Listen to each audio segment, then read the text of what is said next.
Hello, I'm Dominic Hobson, co-founder of Future of Finance. My guests today are Ralf Kubli, an investor and independent director, and Willi Brammertz, managing director at Ariadne Business Analytics. Between them, they've developed views about blockchain networks and blockchain-based businesses, and about how blockchain technology can achieve its potential by improving the balance between speed and security, and by working with traditional regulated finance. They also believe that if blockchain is to fulfill that potential and achieve genuine scale, it must expand beyond the transmission of value into the transfer of value through time, namely more complex financial instruments. And on that, they believe standardization of financial instruments can play a vital role. Ralf, Willi, thanks for joining us. Yeah. Thank you. Now, as I mentioned a minute ago, one of your interests is this standardization of financial instruments, Actus FRF.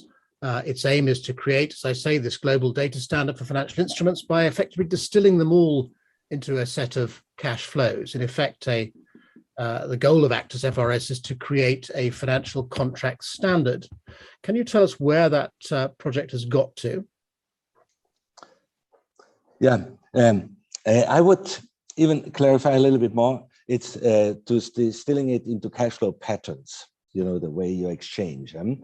So, and where Actus is standing now, so Actus is an open source foundation established. I think we have very good relationship to different regulators.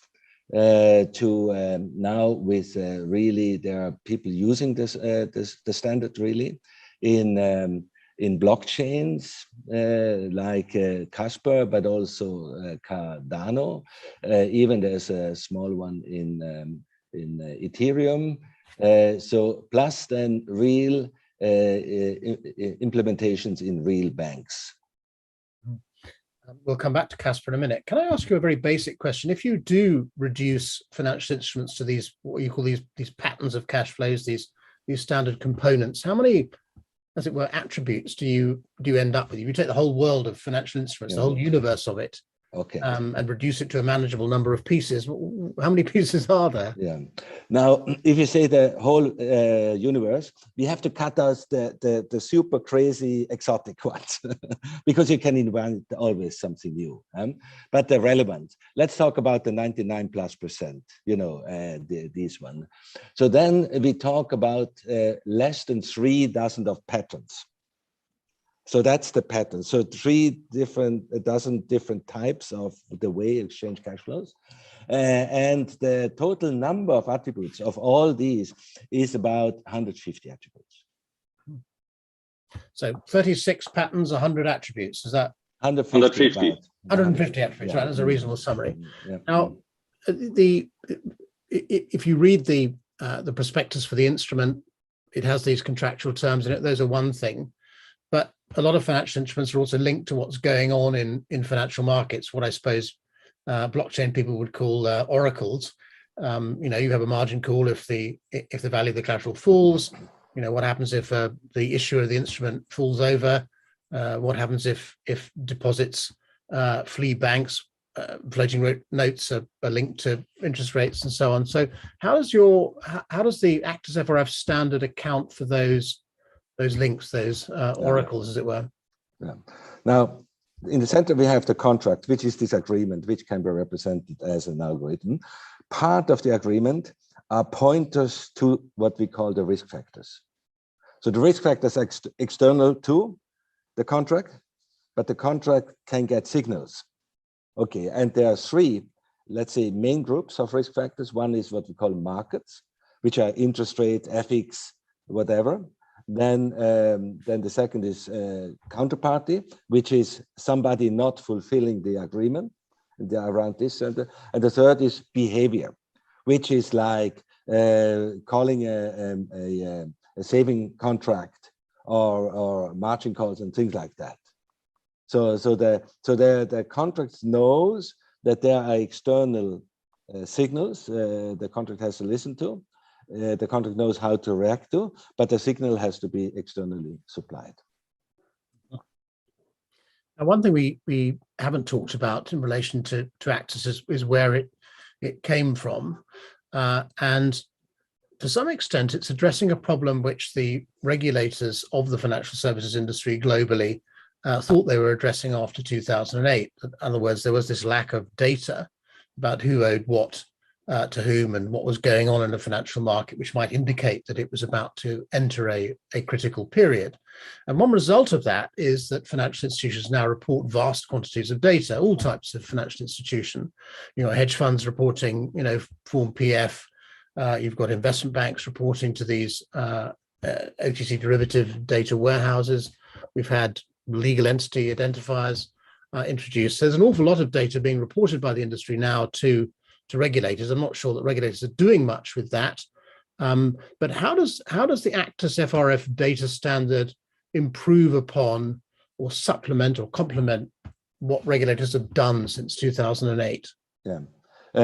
One of the outcome of 2008 was the Dodd-Frank Act.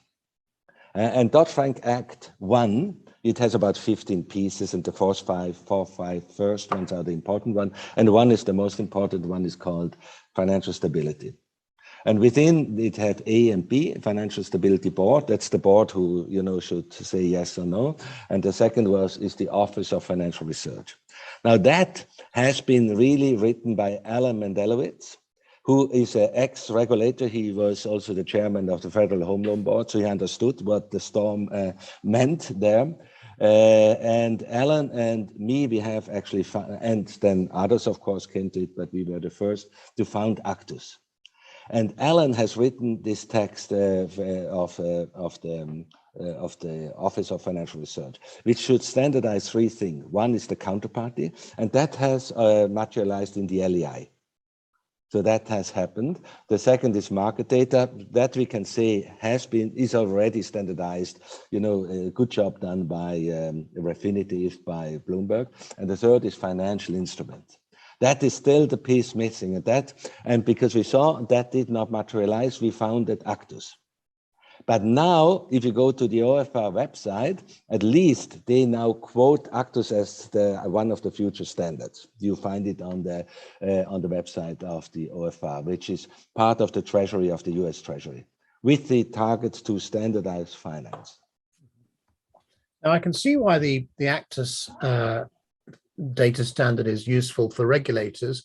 What does it do for people trading in these instruments, investors in these instruments, and indeed the institutions which end up servicing these instruments, like custodian banks, central securities depositories, even central counterparty clearing houses? What does it do for the market institutions as opposed to the regulators? Yeah. Now, once you see the problem, how it has to be solved, you see that in the center of everything we do in finance are the expected cash flows, the future cash flows. You need it when you trade first you check the trade. You need it when you do your first booking. The treasurer needs it. He needs to see the future cash flow. The risk manager needs to see how the value of the cash flows changes, etc. So what Actus is doing, it serves to everybody in that chain. Regulator, in my opinion, would be almost a side effect here. So it touches everything. So, and you can always know the logic. You always know the logic. And so you can play around with it, like shocking, stress testing, you name it. Now, a financial instrument is also a legal instrument. It's a financial contract, but it's also a legal contract. Does the standard extend to standardizing legal terms as well? Yes. I mean, if you look at the full financial contract, it has the terms, a lot of it is about what to do in case of default or when is a case of default established. Plus the second part is, well, how do we exchange the cash flows? And then the third one, how do we securitize in case when the default happens? So this we can see roughly three pieces. So what Actus covers is this exchange of cash flow and even the securitization of it, like guarantee and collateral and repo calls and margin calls. So that is covered by Actus. And essentially now, of course, it is written by lawyers in text. And lawyers have an aversion against mathematics, which is very, very counterproductive in this case, because a financial contract has been a mathematical construct since its inception. Because whenever somebody made a loan, he took a pen, even in the Middle Age, and calculated when will you get how much interest and so on. It always has been a mathematical, and this textual overlay just confuses the problem. So we have to come back to the situation where we know the financial contract is an algorithm, really, and should be understood like that. So effectively, you're translating legal terms into arithmetical terms. Yeah. Which have been all the time. Yeah. We know at the beginning. Otherwise, if this wouldn't be, the computers in banks wouldn't work. Yeah, the lawyers are just trying to capture what those cash flows will be. Exactly, and in words, and words are always, they introduce dubious things, interpretation, etc. So mathematics was invented as the one single clear language. And here it applies fully, and it should be used fully. Right. So you have no use for this technique we've come across from our friends at Navura, the general legal markup language, GLML, where this is almost like an artificial intelligence application where you could start to standardize legal. Why should we do things like that, also artificial intelligence? If the things are clear at the beginning, why do we blur it? To invent an algorithm to de-blur it, and probably there will be a lot of errors. And the contract has to be something very precise. So establish it in these terms, which were meant at the origin, and keep it throughout the lifetime, and the thing is solved. Okay. So Actus is reducing everything in effect to mathematics. It's a kind of algorithmic standard, I suppose. Yeah. Now, that's pertaining to in Actus. Pertaining to the cash flows, yes. Okay. And how much data does an algorithmic standard have to carry, or how is it able to carry, or is that a stupid question? No. We said in the beginning the total amount of data points is about 150 different attributes. But a normal, let's say, simple bond carries 7 or 8 or 10 attributes with it. Right. So it's and the simple bond on the blockchain would already be quite some advance in finance. So it's and the more complex mortgage might carry about 20 attributes. And then if you have caps and floors, then it goes to 30, 40, 50. In the max, I think there's no contract which has more than 60 attributes. You can take these standardized components in effect and piece them together like Lego blocks to describe the particular financial instrument. So you've got those 150 attributes, those 36 families, if you like, and those 150 pieces are basically enough to build any instrument that's out there. Yes, consistent in itself, right? So that's the point, right? These instruments then will become consistent, right? Really, it's not just a bond, it's a future, it's a swap, it's a securitization that you can do consistently on the same standard and on the same mathematical basis, so to speak. Yeah, right. Maybe I would like to add here something. Yes, for a contract, it is very important that you have input and output. In between is the algorithm. So the normal financial contract should be something which you piece together. As soon as you start piecing together, ambiguity comes in again. So that's why we have defined this 36 or even a little bit less than 36 pattern, where you have purely input and output. Inside the contract, you really have algorithmic groups like interest calculation. That needs about 10 attributes, 12 attributes in the max, or principal calculation, it's another group and so on. And internally, it's made together, but the contract as such is a full piece where you have input, output. I think that is the essential thing. Otherwise, we start again getting into dubious areas. And only for the 0.023%, there we should have a full open style. And the other 99+% should be purely made. But then on top of this is a single contract. This is a bond, this is a stock, this is a future, this is a swap, etc. Now, for a portfolio, you can engineer, of course, putting a bond together with an option, with this and that, and then the portfolio, of course, is the complexity of the sum, but of the pure sum of its individual pieces. That talk of internal consistency was starting to worry me. We were getting into Gödel's paradox about how mathematics is not internally consistent, but I assume for practical purposes, this works. We are far on this side. Finance is quite primitive compared to the higher logic of philosophy and physics. It's man-made, so we quickly go to rock bottom of it. Good. A more banal thought is are there potential conflicts between the Actus standard and the existing standards that are out there? The old joke is that about financial markets, there are so many standards, take too many to choose from, so you don't choose any at all. But the financial markets are operating in the front office on FIX, in the back office on in the derivatives sector using FPML. Does Actus integrate or supplement those existing standards, or does it conflict with them? Now, FIX is a very interesting thing. Jim Norty, who is one of the main actors in FIX, he's a big fan of Actus. He's also the head of ISO 68, which is about financial instrument, and he wants to bring us to ISO. And we would like to do it. We just don't have the energy at the moment.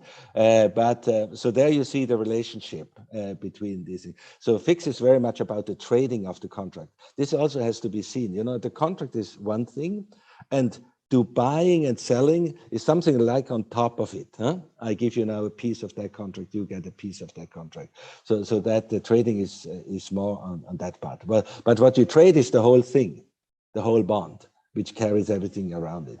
So there's a relationship to the thing. There's now FPML, I think that's a pure data standard, but the interesting would be maybe XBRL.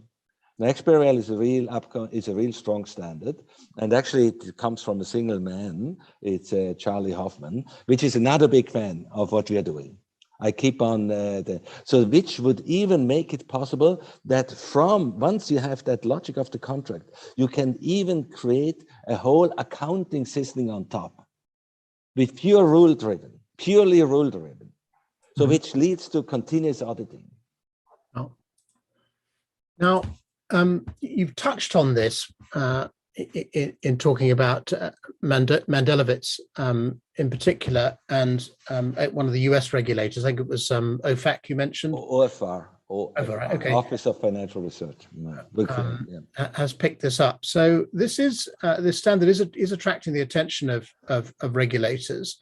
Would adoption be accelerated if, I don't know, securities market regulators, central banks, were to adopt the standard wholesale and say, we think you regulated financial institutions should make use of this standard, and maybe the international regulators too, the FSB and the FATF and so on could. Are you looking to those national and international regulators to help this standard gain traction? Yes. We do so. And of course, if a regulator would say you have to use Actus, it would be very effective, but no regulator will do that. Regulators have the idea that the standard is an artifact, and you pick one, like with the screw.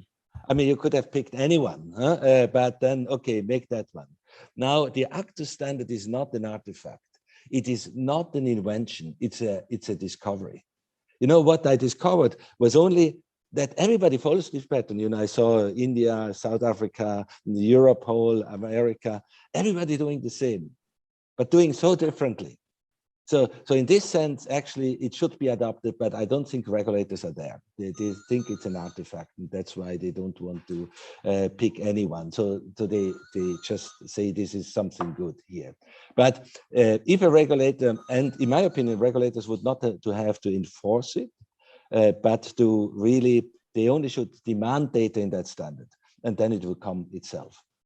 But there is a way yet to there. I think it's also important, Dominic, to notice that the benefits of using the standard accrues to the first party that uses it, right? Even as on an individual basis, right? So this is not something that you should wait for as a financial institution to understand and to apply to your world, because the benefits, the clarity and the logic that you will introduce to your operations and also to your business, and the opportunities that you will develop based on the clarity of your understanding of your liabilities and of the assets and the obligations, and how you can transmit that information to your clients, is so significant that even a single institution adopting and thinking in this standard will have a dramatic, increase in efficiency and reducing, well, not risk, but a much better understanding of risks. So a reduction of operational risk drastically. Yes. You see the landscape in a bank today, it's horrifying. It's horrifying. So you could clean up. So if the value doesn't depend upon network effects, it's worth adopting this just to improve your own operational efficiency. But presumably, network effects are a value as well. Is that right? Yeah. Okay. We also must maybe see that the original intention of Actus, or one of the main original intention of Actus, was to be able to make systemic risk models. Because in 2008, many things could have been handled better if you would have seen the connections between the banks in terms of cash flows. And of course, such a thing is only attainable with a single standard. Just one thought. We're talking here really about, in the end, we're talking about efficient data exchanges between institutions and between institutions and regulators as well. A lot of data exchanges now are intermediated by these application program interfaces, these APIs. Is there a case for standardizing APIs as well? Is that relevant to what you're trying to do with the Actus algorithmic standard? Those APIs need to read data, Actus standardized data in a particular way. Do you need somehow to build Actus into APIs? Not really sure what I'm asking here, but I wonder if they're relevant to what you're trying to do.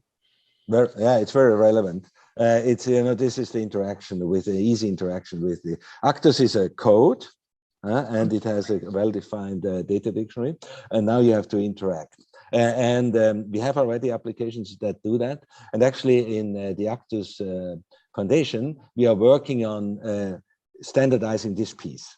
Whether this means standardizing APIs as total, I don't know. But for us, that how to interact with the contract to make it much easier, that's very important. But Dominic, the important thing is, right, and that's the important aspect here, is that the logic always needs to be part of that exchange, right? So it cannot just be data, right? Because just a single value will not tell you that's the problem in today's legacy financial world, right? Everybody starts thinking of values and they try to understand how this value is composed and how it was created in their systems, right? And here with Actus, you always have the logic along with the value. You understand on what basis this value, this one single number was calculated, right? Which is highly relevant for blockchains afterwards, right? Maybe this brings us a little bit back to what you said, this is standard number 100 or 10 or 100, whatever, you start yawning. Yeah. So all the standards you have in finance so far, they were all about the attributes, defining what does maturity date mean, what does issue date mean, interest, and so on. And we say any definition is useless if it's not vis-a-vis the code, because the meaning of it is in the algorithm itself. If you would talk about ontology, I would say the ontological meaning of it is in the code itself. So that's really separates Actus from all the other standards. In a minute, I'd like to come to how this is relevant to the world of blockchain. But before I do, could I ask you, you've described that this Actus standard has value to an institution in its own right. The network effects are not vital, but they're obviously helpful. So everything you've said makes a lot of sense to me. I'm sure it makes lots of sense to regulators. How are you going to go about getting all these financial institutions, traditional ones, and I suppose some of the new startups, including the blockchain startups who are operating this, how do you get them to adopt this standard? The value is one thing for operational efficiency. The value of network effects is another, which requires everybody to adopt it. But where do you start? How difficult is it to move a financial institution towards doing something like this? What's the method you're going to use to get adoption if the regulators don't ordain it? Should I? Oh, you, right? Okay. I think the blockchain itself is a good vehicle for adoption. Mm-hmm. Because what you have in the blockchain world is an open mind. And I think that is a very good condition. Banks, they block because they have invested in systems, own proprietors, hundreds of millions of dollars, it's very difficult to give up, and then there is a process, there's a thinking around it, even if it's highly complicated, somehow you feel safer than throwing up everything and making new. Although that wouldn't be necessary, but that's how they think. So I think the blockchain itself is very good vehicle, and the mindset of the people involved in blockchain is very receptive.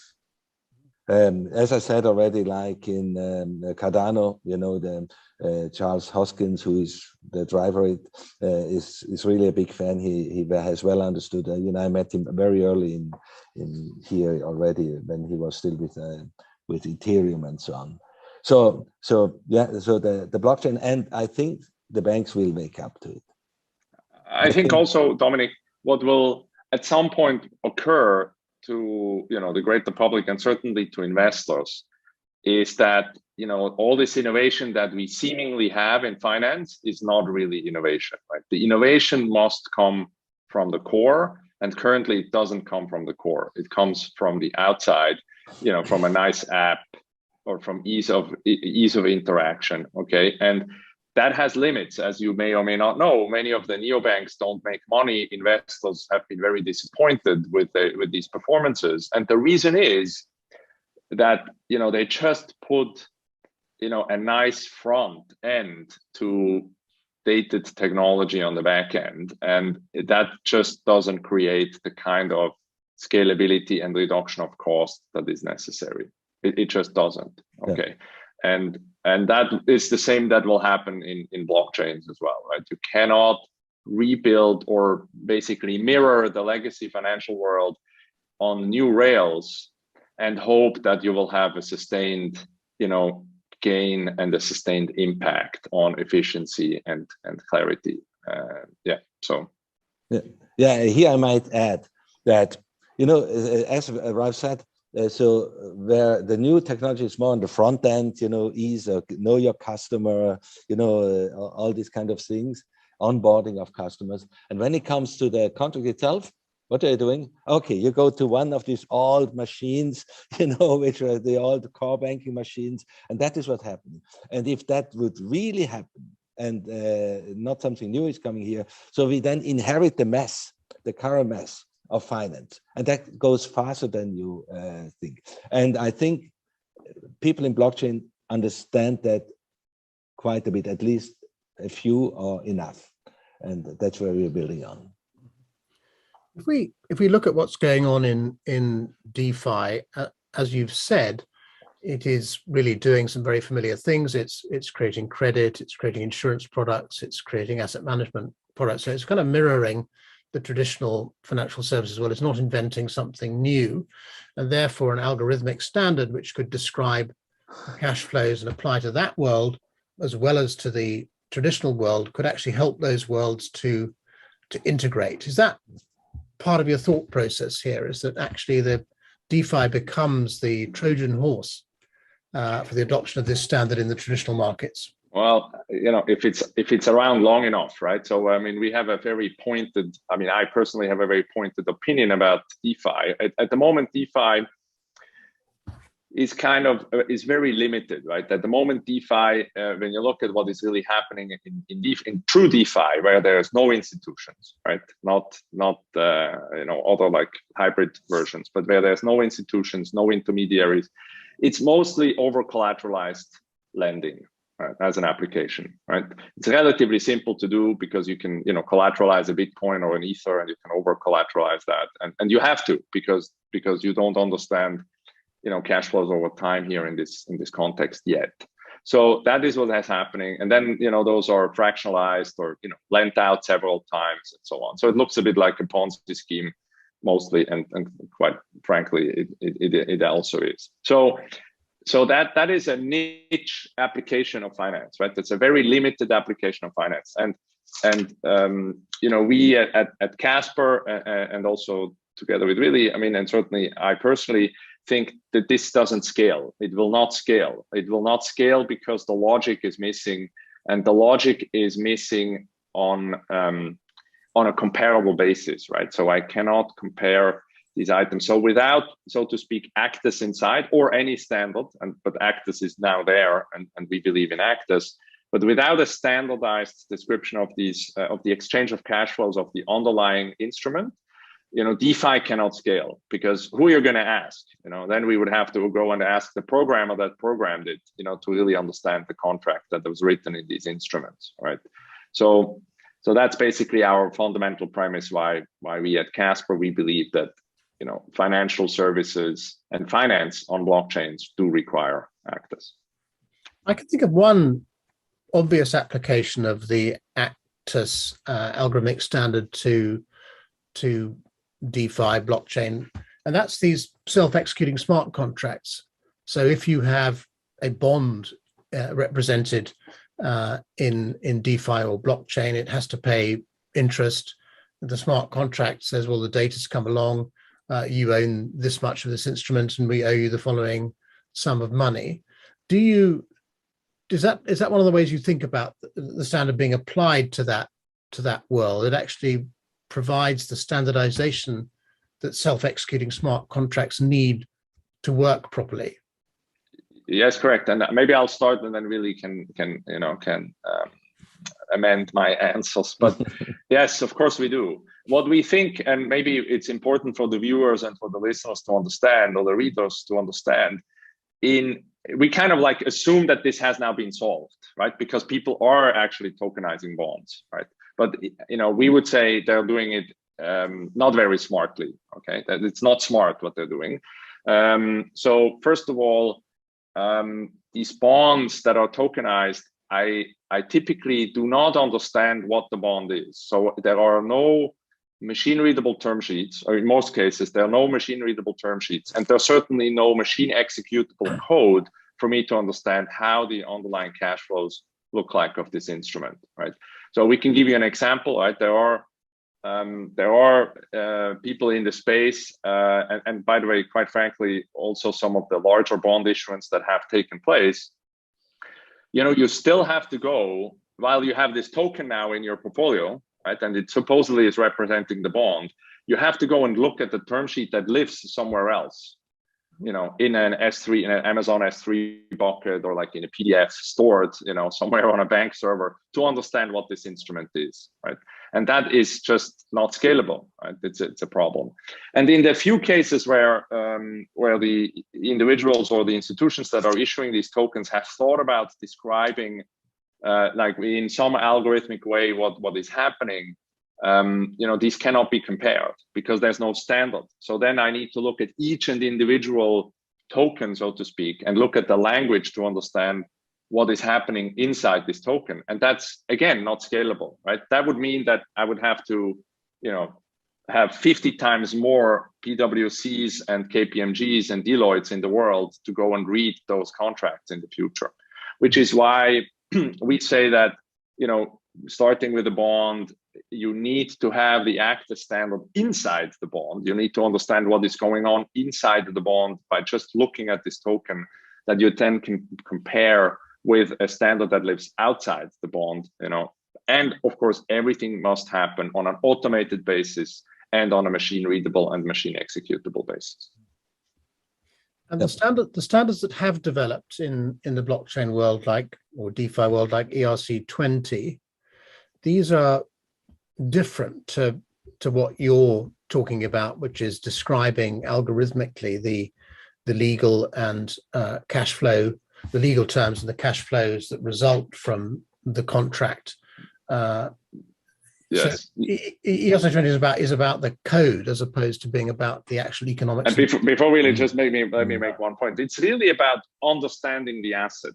It's, EOC 20 tells you how is the token stored, who has access to the token, how can I split the token, how many pieces are there, so it's kind of like understanding what the token is, but that's very simple, right? That's not finance.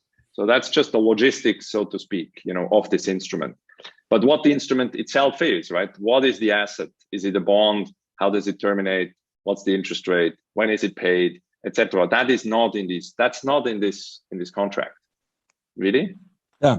There are three things I want to add. First of all, coming back to the term smart contract, I think this is one of the biggest misnomer that has happened. And actually, a few days after coining the term, Vitalik, he sent out a message, that was a big blunder to call it smart contract, because now what we call smart contract on the blockchain is just a piece of code. If you execute on the blockchain, it's smart. Now, is it the smart contract according to Szabo, who, it goes back to Szabo, the concept. And smart contract is something that is observable, that the blockchain is quite good at it, but it's verifiable. That means you can immediately understand it. So here, this is a smart contract in the blockchain is really bad. It's a piece of code, which is very difficult to read here. And then privacy, that's another thing, but then enforceable. But it becomes enforceable by habit, observable, and verifiable. So, and what we bring to the equation is the verifiability, because it's published code, it's tested code, it's understood code, and input, output. There's one answer given the input. So that to smart contract, and so that's why we, in order to distinguish, because the term is out, you can't call it back. The genie is out of the bottle, so we call what we do smart financial contract. But it has quite a different meaning than the term smart contract as it used on the blockchain. Now, coming back to the token, the token becomes quite important then when we talk about blockchain. So what the token controls is the ownership. So it's the ownership of something. And most examples we have today is a whiskey barrel or a Picasso picture where you have then fractional ownership. But neither the Picasso nor the whiskey is hopefully digital.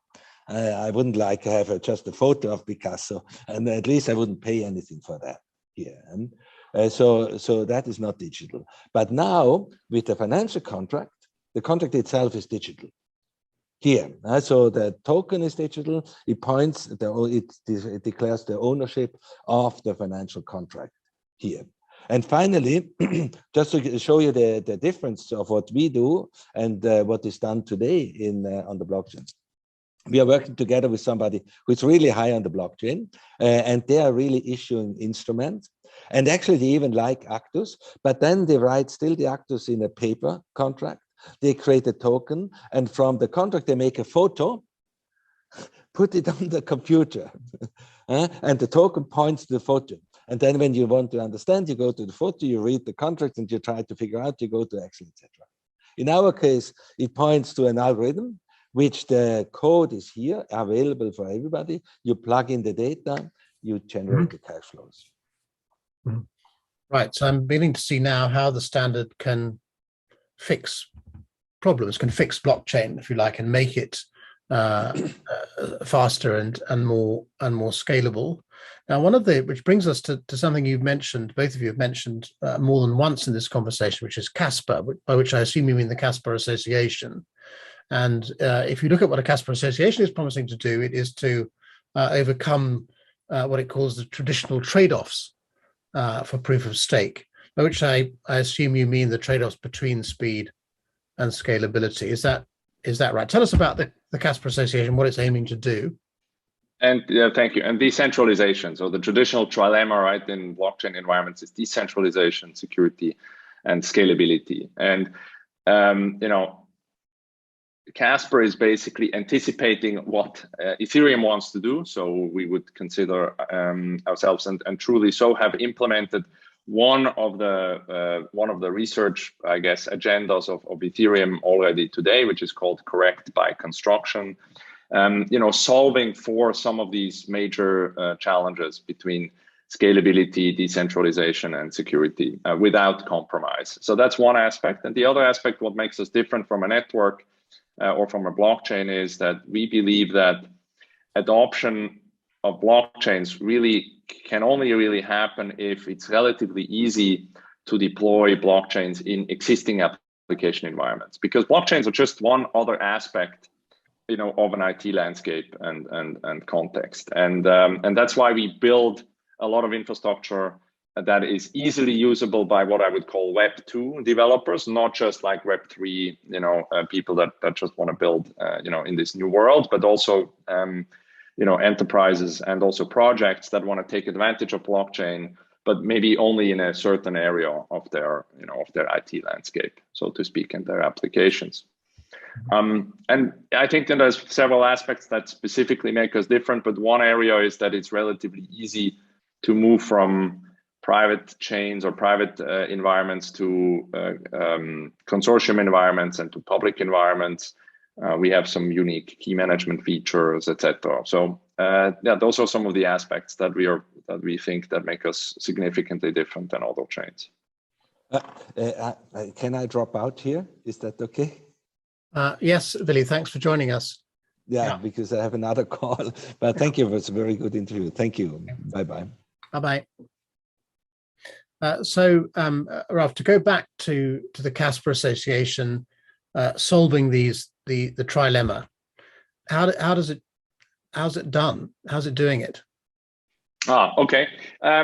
So one aspect is, of course, we are not compromising on security, which means that we are not as fast, right? So you may have heard and certainly seen the valuation of very fast blockchains have exploded, but when you go and really look at it and think about thoroughly how much security you would like or how much decentralization you'd like, maybe just focusing on speed is really not providing you with the environment that you want to build your applications. So we basically have a fairly diligent approach in accelerating speed, but not at the compromise of security and decentralization. So that's one aspect. The second one is we've built basically modular environments. So we have certain key aspects of our chain can be upgraded modular. I mean, the modules itself can be upgraded and kind of like they don't operate independently from each other, but they can be upgraded independently. So the philosophy here is that while we believe that the past should be immutable, right? Many people say, immutability is a really important aspect of blockchains. So the past should be immutable. We agree to that, but the future actually should be flexible. I mean, now you can choose, of course, in our environment that the future is not flexible, that the future must look the same as the past. But many of our clients and also projects that deploy on Casper, they understand that, the future needs, for example, how a smart contract is operated or how a smart contract is written needs to be able to change, right? Certainly because of regulation, for example, in enterprise environments, or people that are building marketplaces, for example, they may want to add new features to their products, and then it's very cumbersome to do so in current environments, but not with Casper. Mm-hmm. So what's your vision of how blockchain can be, if you like, rescued from itself, from its own limitations? I've understood from what we've discussed today how the Actus algorithmic standard can certainly help blockchain, but these problems of speed and scalability seem fundamental, and unless you restructure how you do things, in other words, throw away parts of what is the classic blockchain, you're not going to get there. Does classic blockchain simply die because it can't, it can't scale, it can't be fast enough, so it can't grow into the traditional financial instruments? Yeah, so I would say I mean, there's a two-part answer here. Yeah, of course, there are industrial applications, right? Environments, IoT environments, future machine-to-machine communication that is currently being built and will happen. Where scale does matter, and you have to be, really fast. And maybe you can compromise on some aspects of security because you just need to be fast, and you correct for that at another point in your system architecture. I wouldn't disagree. And there the question really is, do I need a blockchain, or how would some of these chains look like in the future, where this is just paramount, that you have certain performance aspects. Mm-hmm. Now, in finance, I would say we have a fairly clear understanding that a bond doesn't have a lot of action, right? I mean, doesn't necessarily have a lot of action, and 80% or 85% probably of all financial instruments in the world are bonds, right, or payment and maturity kind of instruments. So I think the current environment and the infrastructure is plenty of power, to do that.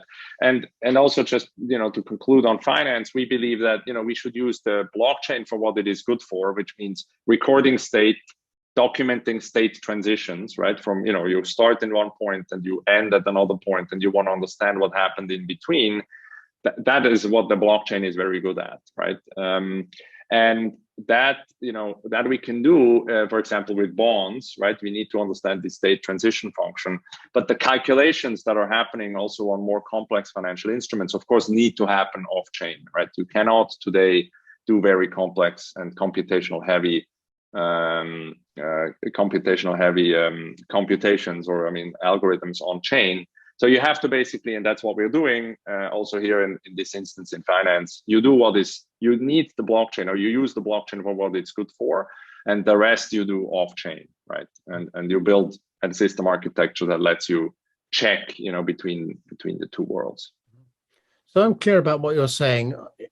You're saying that in fact, blockchain is good at certain things, and therefore it can, if you like, supplement traditional technologies. You can do some of what you can use it to do some of the things you wouldn't previously have done with conventional technology. So it works together with conventional technology. But are you also saying there will be certain areas of finance where blockchain is the answer? Blockchain in total is the answer. This entire process can be blockchained, if you like. So the trick is to choose those components of what's going on in finance where blockchain is useful. And it might be parts of some instrument, but it might be the whole of other instruments. Is that what you're saying? Yes, I would agree. Yes. So obviously, the parts that everybody's getting excited in finance for blockchain is this instant settlement, and clear ownership understanding of where these tokens are and who has that, who owns which part of the token, where are certain payments, where do certain payments have to go to. That is awesome, right? Our contribution to the space here is just that we believe that without intelligence inside and without logic, which we take from Actus and we implement, Actus on Casper, it will not scale. So that is basically our suggestion with respect to finance. Uh-huh. So often people who look at how blockchain is going to evolve into the traditional financial markets point first to these so-called enterprise blockchains, these permission networks, if you like, where closed groups of people are setting up a blockchain to do things. It's a kind of facsimile of a traditional closed network using blockchain technology. And then on the other hand, you've got at the other extreme, you've got these revolutionary blockchain thinkers who think that actually blockchain is going to wipe out all forms of centralized finance, including those enterprise blockchains become a kind of transitional state between where we are now and the great blockchain revolution of the future. The world I think you're describing to me is one where there is a lot of different things going on. You've got blockchain networks coexisting alongside traditional networks. You've got traditional networks adopting pieces of blockchain technology, and you've got areas where the traditional way of doing things is replaced by by blockchain technology. So you've got quite a complex set of interlocking systems doing different things. But what ties them all together in your vision, and tell me if I'm wrong about this, is this Actus algorithmic standard, because you can always reduce whatever's going on to this set of cash flows. That's correct. Yeah. So look, let me maybe tell you where I think that the innovation will come from the fastest, right? And some of these sectors have not yet understood, what opportunity they have in front of them. So I'll give you two examples where I think, it will really be, it will be a tremendous achievement. So one is private debt, right? Private debt should really live on chains very soon, right? Because it's not transaction heavy. It's relatively easy to understand, right? The actors are pretty well known, in many cases in private debt. So it's an ideal use case, for blockchains, right? So any private equity firm that is big in private debt should seriously look at blockchains, right?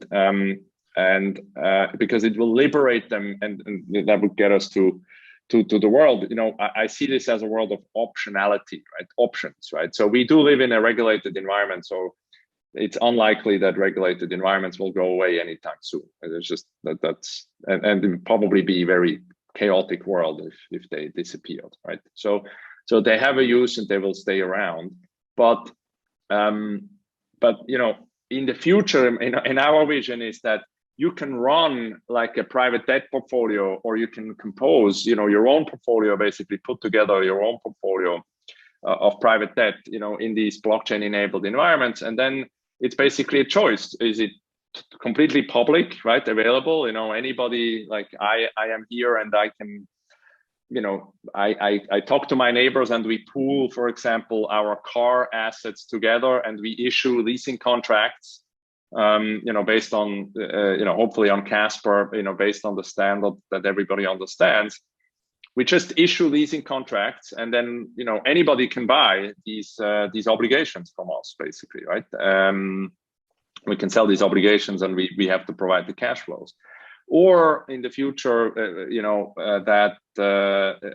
we still, nobody trusts us, right? So, even though I have now found 7-8 people that want to pool their car assets with me, and we can issue this kind of instrument on a blockchain, nobody's going to buy it because they still don't believe it, even though they can probably see everything is very transparent.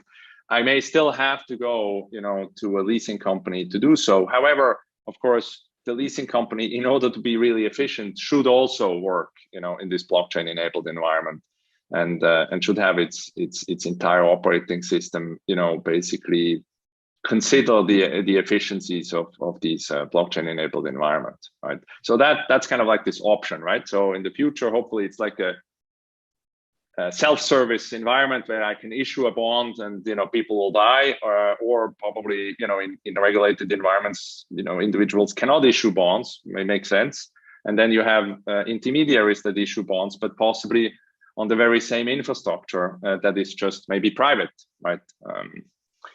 In the case of private debt, for example. Now, if people buy into that vision you've just outlined of what the future of financial markets looks like, and the Casper Association is a point of entry for them, I assume, into that. So if people want to get involved with the Casper Association, what exactly is it? And what's the relationship between the Casper Association and Casper Labs? So I'm somebody watching this, listening to this, and I want to get involved and help realize your vision. How do I get involved with the Casper Association? Okay, so with the Casper Association, you can get involved with us on casper.network. It's relatively easy, where you can find all the open source code. The Casper Association is responsible for basically the open source code, library, maintenance, development of the open source code, on which Casper Network runs. Casper Labs basically has developed this technology, and at some point has given this technology to the world, and the Casper Association is how we bring this technology to the world. Casper Labs is a commercial software, builds commercial software, on top of Casper, builds enterprise applications and enterprise grade application environments for clients on Casper. So that is the difference. And I'm happy to report that a few financial institutions already share our vision for the future, or share the vision that Casper can bring, to the future of their operations, and is actively engaged, or they are actively engaged with Casper Labs in building financial applications. Casper, Ralf, one final question for you. You've been involved in blockchain, I think, as an investor since 2015.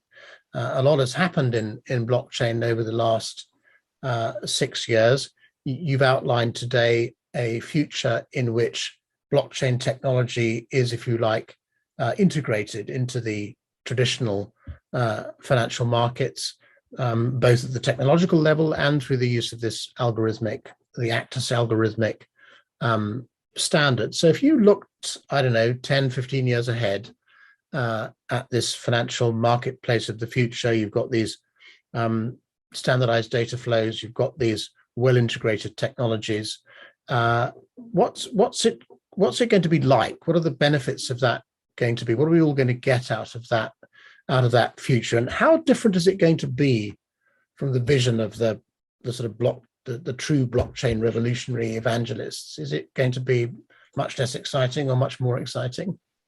So if we are successful in kind of like, bringing this overall efficiency, and I would say asset interoperability, right? So whoever is issuing, it's not just on Casper, right? But whoever is issuing financial instruments on blockchains, they're based on a standard, they're well understood, they can be processed by machines relatively easily.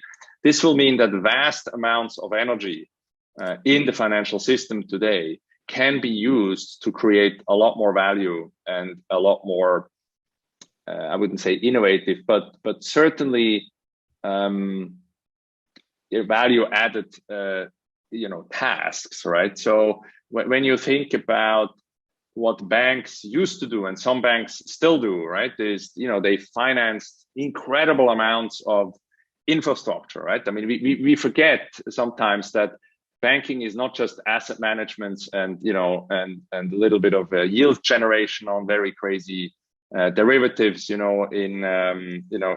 microseconds, right? But it's about financing electricity grids. It's about building dams. It's about building canals. It's about building vital infrastructure that advances humanity. And quite frankly, they still do that, but at a much more difficult and less efficient than they have ever done, right? Caused by regulation. So the ideal world would mean that banks are extremely efficient in the future, and if they're not, they have been replaced by blockchain-enabled infrastructures that kind of like are like an app store where I can issue a bond or a token, or a swap or a future. Leading to much greater liquidity, leading to much greater understanding on a granular level of what each asset produces and what value it actually is developing, and how this can be, and how this cash that ultimately is generated by this value creation can then be redeployed. And there will be, scores of accountants and regulators and auditors and people that have been working in assurance before that will no longer be working in assurance, and they will no longer crunch Excel spreadsheets, but they actually think thoroughly about the investment opportunity for capital and how it can bring benefits to their clients.